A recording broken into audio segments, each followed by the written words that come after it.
Good morning. The Judiciary Committee will come to order, and without objection, the Chair is authorized to declare recesses of the committee at any time. We welcome everyone to this morning's oversight hearing of the U.S. Department of Justice, and I will begin by recognizing myself for an opening statement. Welcome, Attorney General Holder, to your 7th appearance before the House Judiciary Committee since your confirmation in 2009.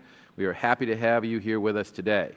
Over the last year, we have all witnessed an extraordinary level of executive overreach by the Obama administration. Time after time, this President has pushed the limits on executive power beyond their constitutional boundaries. He has repeatedly declared that, rather than faithfully executing the laws passed by the legislative branch, he will, quote, refuse to take no for an answer, end quote, and that where Congress won't act, I will, end quote. Under my leadership, the House Judiciary Committee has worked diligently to oppose these broad assertions of executive power and remind the administration and the American people that our Constitution gives Congress the power to make the law and charges the President with its faithful execution. Our work continues today because the Department of Justice has undertaken its own form of overreach in several instances. This is so despite the fact that legal opinions from the Justice Department under Presidents Carter, Reagan, George H.W. Bush, Clinton, and George W. Bush all agreed that while the President does not have a duty to execute laws that he in good faith determines are unconstitutional, the President may not refuse to enforce an act of Congress for policy reasons. Unfortunately, the Department of Justice under Attorney General Holder has done just that. For example, on October 19, 2009, Attorney General Holder announced that the Justice Department would stop enforcing the federal marijuana ban against persons who comply with state medical marijuana laws.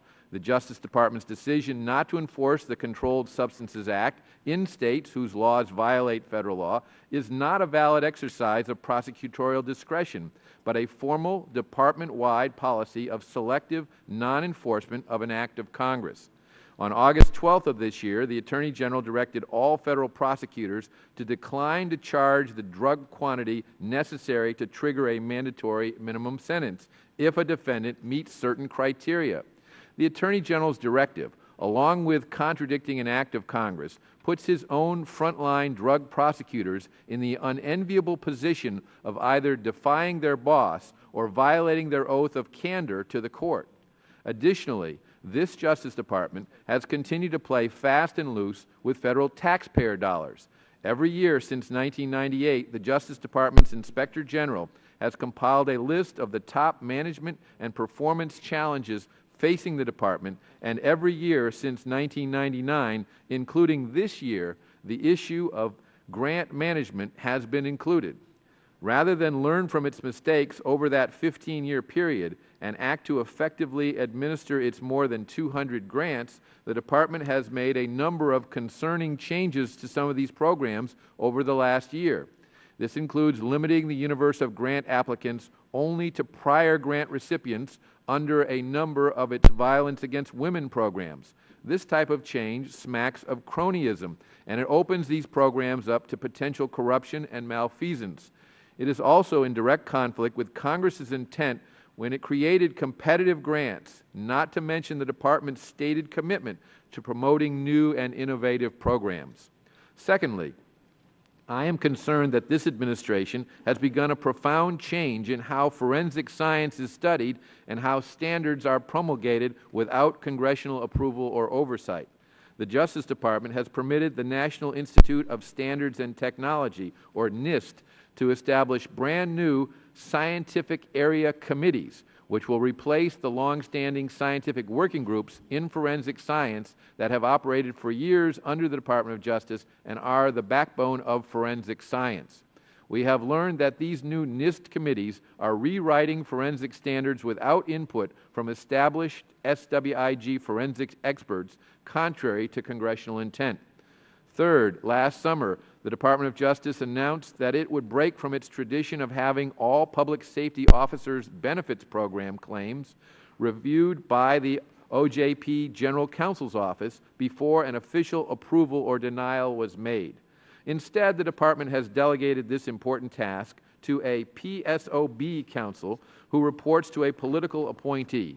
The PSOB counsel's determination regarding the legality of a claim can also be overridden by the political head of OJP, and the Department of Justice has reduced the evidence needed to establish a claim. These changes will allow payments to be paid that are not supported by the law, and they highlight the Department's continued recklessness regarding taxpayer dollars, as well as the continued disregard for the limitations Congress places on how grant money should be spent. All of this demonstrates a pattern on the part of the Obama administration to ignore or rewrite the very legislation that places limits on executive branch authority for purely political purposes. The Justice Department has the responsibility to provide legal advice, including constitutional analyses, to the executive branch. I find it ironic, then, that the Department has chosen on multiple occasions to act in contravention of the Constitution and congressionally enacted Federal law. I would be interested in hearing what, if any, legal guidance the Department, including its Office of Legal Counsel, has provided to the Administration on these executive overreaches. Attorney General Holder, I look forward to hearing your answers on all of these important topics today, as well as on other significant issues to the Justice Department and the country.